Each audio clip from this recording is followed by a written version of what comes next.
Doctorow reports that the Chinese military is engaged in war games in Belarus. Mm-hmm. Now, what is that all about? Well, they're sending a signal to NATO because NATO has been massing forces on the border of Belarus.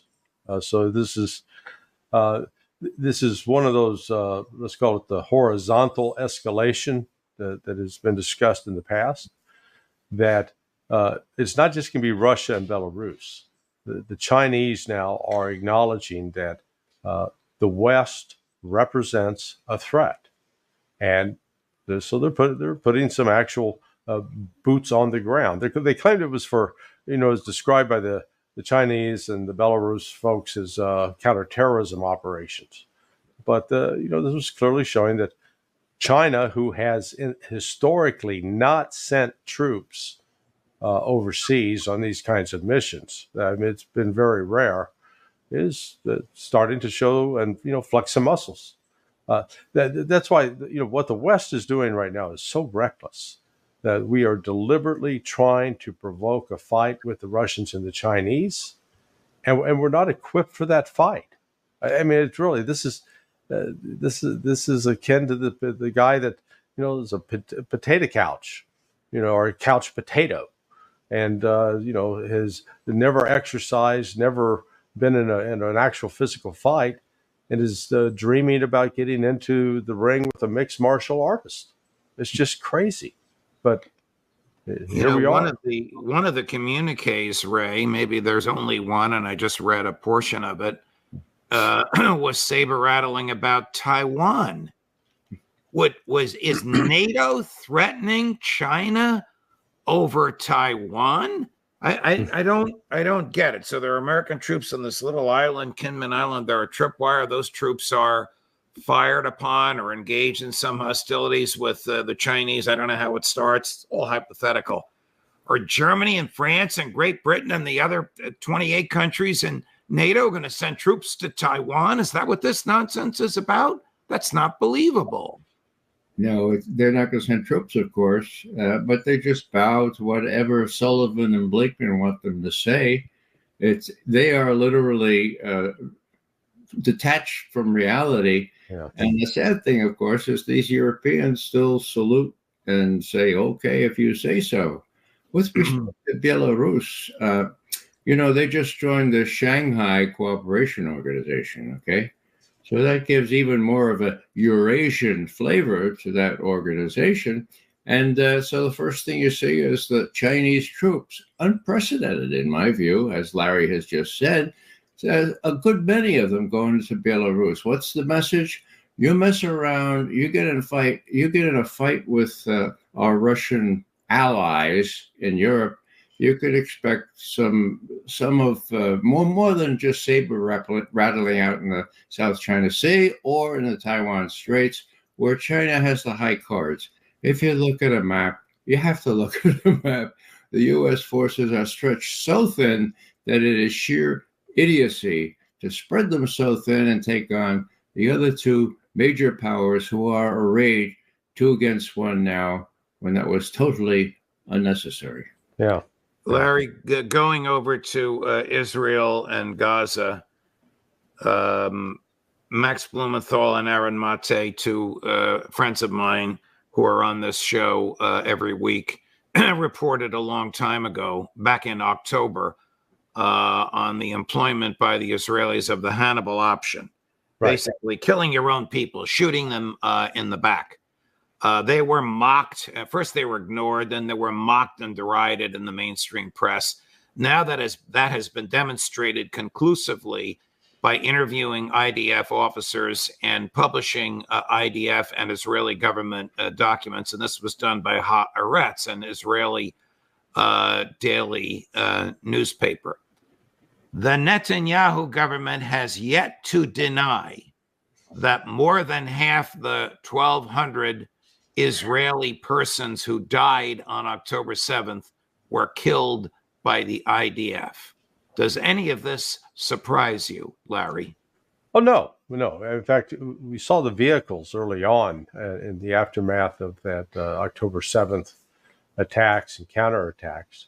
All those cars that came from the music festival, they were piled up in this graveyard, and they'd all been hit with missiles that were fired from helicopters because Hamas didn't have any missiles to fire. What is really fascinating, what's going on in Israel right now, they're falling apart.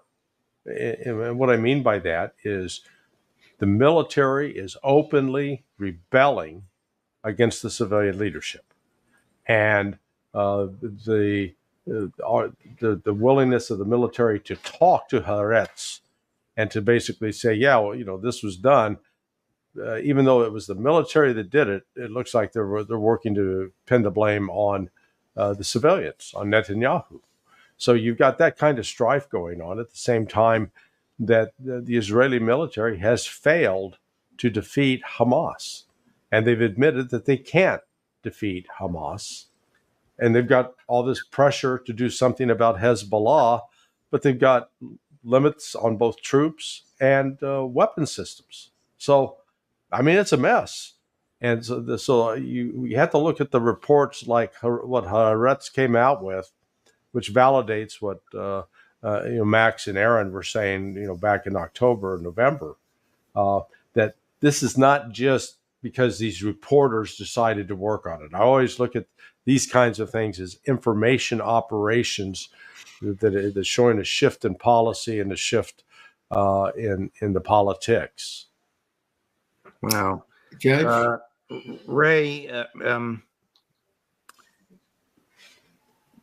while I'm away, President or Prime Minister Netanyahu will be speaking to a joint session of Congress, and he'll be treated like a conquering hero rather than a war criminal. Are you and Medea Benjamin going to be there? She's been asked to introduce him, Judge. Max Blumenthal.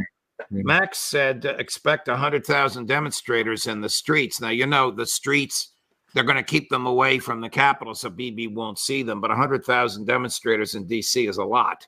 It is, yeah. A comment on Haaretz. They have admitted that the government of Israel has lied through their teeth. Worse still, that the government of Israel has shot its own citizens under this so-called Hannibal directive so that Israeli citizens or troops don't get picked up and held as hostages. Now, one waits in vain for the New York Times, which has slandered, which has just really excoriated Max and Aaron to repeat that. So, in a way, you have more freedom of the press in Israel than you do here. And that speaks volumes, doesn't it? Freedom of the press. What happened to that? It does. And Max and Aaron will wait in vain for an apology. Yeah. I think the world that is interested in the truth knows that these guys are truth tellers, Larry, but don't expect mainstream media. Look at that. Right. Don't expect mainstream media to apologize. Last subject, the Lancet reports. We all know what the Lancet is, the most highly respected medical journal in the world. That by the time this is all over, 186,000 Gazans will be dead. Professor Mearsheimer says the closer number is 250,000, which is 11% of the population. And is there any doubt, Larry Johnson, that these are war crimes and that this is genocide? Any doubt? No, because it'd be one thing if they're just rounding up the men and killing them. I'm not advocating that, but at least that would be targeted. This is indiscriminate. This is killing women, children, elderly, young, middle-aged. Everybody's a legitimate target as far as Israel's concerned. And coupled with the use, 2,000-pound bombs, 500-pound bombs, those are not, it's not like firing a rifle with a piece of ammunition, and one bullet comes out and you can hit one person. So, and the fact that they've got so many people buried under buildings, the devastation, and we have a benchmark, something we can compare what's going on in Ukraine, where the Russians are going into these cities and they are having to attack apartment buildings and massive other massive structures, but they're not killing tens of thousands of civilians. Here, the Israelis are, and it just stands as a clear example that they're about exterminating the Palestinians. Ray, what do you think Netanyahu will ask for when he appears before the Congress? Will he try and talk them into declaring war on Iran? Well, they probably show that bomb again that he shows. Oh, God, Chris, I don't know if you can come up with it. That infamous, ridiculous picture that we know is profoundly inaccurate that he showed at the UN. This is a long time ago. This might have even been before 9/11. I'm not sure when he showed it, but it was a long time ago. Well, they're already saying that Iran is producing more and more highly enriched uranium, okay? And that they might go to a nuclear weapon. Apparently, they haven't yet developed a nuclear weapon to put on top of those missiles. So Iran is always the bugbear. But Netanyahu can be expected to ask for the moon, and Congress will give them the moon if it gets through Congress, which it will, especially in a election year. There he is. See how close they were then, and that's 23 years ago. Hey, he stole that bomb from Wile E. Coyote. Judge, let me just point out that after the intelligence fiasco on Iraq, they got an honest manager of intelligence estimates in from the State Department. His name was Tom Finger, and they said, how close is Iran to getting a nuclear weapon? We've been saying 5 years for the last 20 years. Is it still 5 years?